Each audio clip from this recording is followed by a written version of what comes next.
মাস রমজান আবার দিলাম আমি এই পৃথিবীতেই তোমারে, আমি একটি মাস দিলাম, একটা চাঁদ উঠবে তুমি রমজান শুরু করবা, আরেকটা চাঁদ উঠবে ঈদের তুমি রমজান শেষ করবা।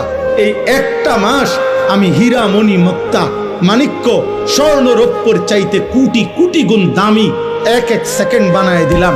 এবার তুমি বান্দা, তোমার যে বললাম আমি মাফ করতে চাই বান্দা, আমি না বলছি তোমারে জান্নাত দিতে চাই, চলো বান্দা এই মাসটা কমপক্ষে কদর করো। তুমি সেজদা দিবা একটা, আমার ফেরেশতা উঠাবে 70টা। তুমি ডাকবা একবার, ফেরেশতা লিখবে 70 বার। খোদার কসম এটা না, সুবহানাল্লাহ আরো আছে, মানে হলো 70 বার হলো প্রথম।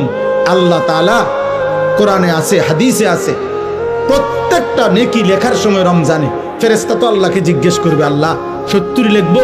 আল্লাহ বলবে না, আরো বাড়াইতে হইব। কেডা নাম কও? আব্দুল আউয়াল। আচ্ছা তো লেখ 700 লেখ। ও না না 7000 লেখ, না না 70,000 লেখ, না না 7 লক্ষ লেখ, এক সেজদা 70 লাখ লেখ। কসম আল্লাহর তাফসীর আছে।